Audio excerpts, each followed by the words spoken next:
Xin chào các bạn, rất vui khi được gặp lại các bạn và một ngày mới thì xin chúc các bạn làm việc, học tập thật nhiều niềm vui và tràn đầy năng lượng. Thời gian qua mình nhận được rất là nhiều những lời tư vấn từ phía quý vị bà con cô chú bác và anh chị gửi về cho mình nhờ tư vấn những cái mẫu nhà ở khu dân cư với cái chiều rộng từ 4 mét, 4,5 mét, 5 mét, và được thiết kế là 3 phòng ngủ, phòng khách, phòng thờ, để mình tư vấn về cái mẫu mã cũng giống như công năng sử dụng và cái giá thành xây dựng. Và đó cũng chính là cái lý do mà mình thực hiện cái video này gửi đến mọi người tham khảo. Và cái video này mình xin tư vấn gửi đến cho bạn Cường. Bạn Cường gửi về nhờ mình tư vấn với một cái mẫu nhà chiều rộng là 5 mét, chiều dài là 15,4 m, xây dựng là 3 phòng, 2 phòng ngủ, một phòng bếp, một phòng ăn và một nhà vệ sinh.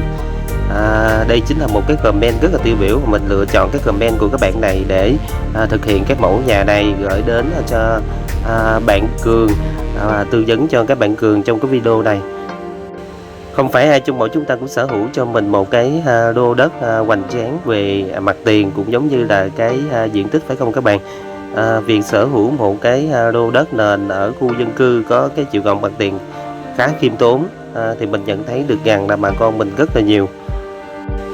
Theo như yêu cầu sử dụng công năng của bạn Cường là gồm có 2 phòng ngủ, một phòng khách, một phòng bếp và một nhà vệ sinh. Các bạn đang quan sát đó chính là cái mặt bằng bố trí công năng của cái ngôi nhà. Cái chiều rộng là 5 mét, chiều dài là 15,4 m. Cái chiều dài của cái nhà này nó cũng khá là khiêm tốn các bạn, chỉ có là 15,4 m thôi. Chính vì vậy mà cái không gian bố trí thì không thể nào được đặt để riêng từng cái vị trí một, và nó cần phải có một cái sự liên thông không gian. Cụ thể là ở cái phòng khách và cái phòng ăn thì nó phải liên kết với nhau để giúp cho cái phòng ăn này nó trở nên rộng hơn, và tăng cái mức độ tương tác giữa cái phòng khách và cái phòng ăn cũng giống như là cái khu vực bếp. Vì cái chiều dài của mình nó hạn hẹp quá, do đó là mình không có thể tách riêng cái không gian bếp và phòng ăn riêng được, vì nó không có đủ cái chiều dài nha bạn Cường.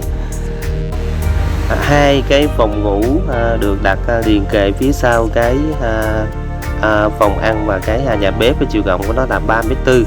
Còn cái nhà vệ sinh thì được đặt ở phía cuối của nhà này.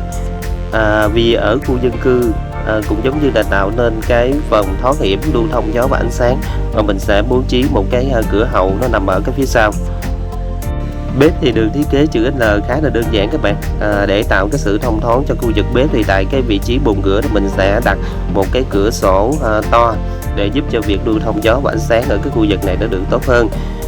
Và từng cái phòng ngủ một đều có cửa sổ hết nha các bạn. Mình cũng xin lưu ý là cái việc lưu thông gió ánh sáng này nó rất là quan trọng, và mình cần phải quan tâm vấn đề này, nếu không thì ngôi nhà mình khi xây dựng xong nó sẽ rất là tối, rất là bức bí và khó chịu, và mình sẽ cảm thấy rất là tiếc. Như mình nói ở trên đó, việc lưu thông gió và ánh sáng là mình cũng rất là quan trọng. Chính vì vậy mà các mặt tiền thì mình thiết kế cái cửa đi 4 cánh to nha các bạn.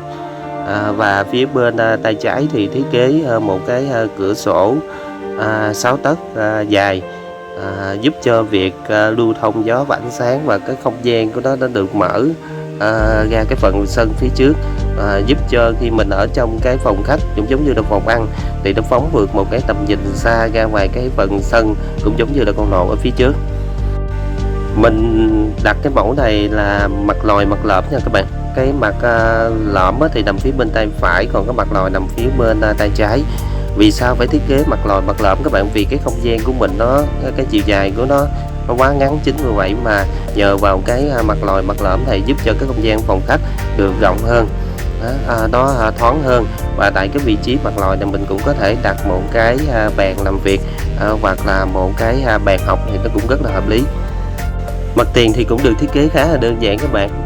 Chủ yếu mình nhấn về cái hình học là chính, cũng kèm theo đó là cái màu sơn. Mình sử dụng trong cái mẫu này là màu ghi xám các bạn, còn cái màu nền thì vẫn là cái màu trắng. Để tạo nên một cái điểm nhấn thì mình sẽ cho cái mặt lòi này nó chạy chỉ âm và sơn cái màu sơn. Bên cạnh đó thì tại cái vị trí cái mặt lòi này được thiết kế một cái bồn hoa nhỏ ở trước cái cửa sổ dài, giúp cho cái mặt tiền này nó trở nên nó sinh động hơn, và nó có một cái bảng xanh giúp cho căn nhà này nó có cái điểm nhấn tại cái vị trí này. Cái nhà này được thiết kế là một mái lợp tôn xây thùng nha các bạn. Nếu như trong trường hợp mà cái kinh phí của mình nó cao thì mình có thể chuyển sang là mái đúc bê tông xây thùng, thì nó cũng sẽ rất là đẹp và giúp cho ngôi nhà mình nó trở nên kiên cố hơn, mát mẻ hơn, và đã tăng cái giá trị của ngôi nhà mình hơn là so với lợp tôn. Mình nói thêm một ý nữa là về cái màu sơn trong cái bài thiết kế này là mình chủ động lấy màu ghi xám. Còn nếu như gia chủ về phong thủy thì có thể chọn theo cái màu sơn theo phong thủy và phối lại cái màu sơn nha các bạn. Với cái mẫu nhà này mình thiết kế theo cái phong cách hiện đại, trẻ trung nha các bạn, rất là phù hợp đối với những cái đôi vợ chồng trẻ hoặc là những gia đình trẻ hai thế hệ sống và sinh hoạt sử dụng trong cái ngôi nhà này. Nó rất là ngọc thoáng và lưu thông gió và ánh sáng cũng rất là tốt. Tại cái vị trí mà cái vách ngăn giữa cái nhà bếp và cái phòng khách thì mình làm một cái vách vòm nha các bạn. Vách vòm hở, và tại cái vị trí là mình sẽ làm một cái vầy ba để giúp cho tăng cái giá trị sử dụng của cái vách này lên, và trang trí một cái vách như thế này thì cái hiệu ứng của nó cũng rất là đẹp các bạn. Chiều cao cái nền nhà này thì được thiết kế là 3 bậc tam cấp, chiều cao của nó là 450 nha các bạn, để nhằm giúp cho cái chân nền nó được cứng cáp hơn và nó ít bám bẩn hơn thì mình sẽ ốp đá trẻ. Trong trường hợp nếu mà cái kinh phí của mình nó cao thì 3 bậc tam cấp thì mình có thể ốp đá hoa cương, còn về cái chi phí hạn hẹp thì có thể chuyển xuống là ốp gạch giả đá. Hy vọng thông qua cái mặt bằng bố trí công năng cũng giống như là cái mặt tiền của cái nhà phố ở khu dân cư này, mình tư vấn cho bạn Cường, hy vọng là giúp cho bạn có thêm một sự tham khảo, sự lựa chọn, cũng giống như là nó hình dung nhiều hơn về cái ngôi nhà mà mình sắp xây dựng. Nếu các bạn cảm thấy cái video này hay và hữu ích thì đừng quên nhấn đăng ký, chia sẻ cái video này, ủng hộ mình để tạo động lực giúp mình làm thêm nhiều cái video nữa gửi đến mọi người tham khảo. Mình xin chân thành cảm ơn rất nhiều. Sau đây mình cũng chia sẻ một phần là về cái chi phí xây dựng đối với một cái mẫu nhà như thế này thì nó dao động từ 3,8 triệu trở lên nha các bạn. Và hoàn thiện một cái ngôi nhà này gồm có vật liệu và nhân công luôn là 3,8 triệu. Còn về cái nhân công không thì với cái nhà này thì nó dao động từ 800 cho đến 1 triệu một mét vuông. Về phần nội thất ở bên trong thì mình cũng khuyên gia chủ là kinh phí của mình hạn hẹp thì mình cũng không nên ốp gạch cao quá, và mình chỉ đi cái phần gạch ở len ở chân tường thôi, và mình sẽ sử dụng cái trang trí nội thất bằng cách là mình sẽ nhấn những cái màu sơn, nó sẽ đẹp hơn và nó sẽ thuận lợi hơn. Còn khi mà cái kinh phí của mình nó cao thì mình mới ốp gạch là cao lên 1,5 mét hoặc 1,8 mét. Để tạo một cái điểm nhấn cho cái mặt tiền thì tại vị trí mặt tiền cửa 4 cánh thì mình sẽ ốp gạch 80 nha các bạn. Còn nếu như kinh phí của mình hạn hẹp hơn nữa thì mình không ốp gạch mà mình sẽ nhấn tại cái vị trí này là cái bằng màu sơn, thì nó cũng rất là hợp lý và rất là đẹp. Có thể nói đây chính là một cái mẫu nhà cấp 4 nhỏ xinh, không có quá rộng về cái chiều dài mặt tiền cũng giống như là cái quy mô diện tích xây dựng, nhưng mà nó thỏa mãn cũng giống như là đáp ứng hết tất cả những cái nhu cầu sử dụng công năng của gia chủ, phải không các bạn?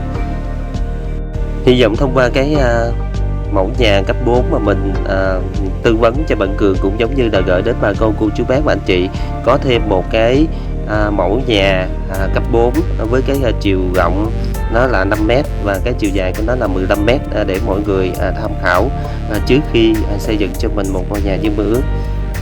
Còn trong video này mình cũng chia sẻ thêm một phần nữa là cái việc mà mình lựa chọn một cái mẫu nhà nào đó nó phải phụ thuộc vào những cái yếu tố như sau.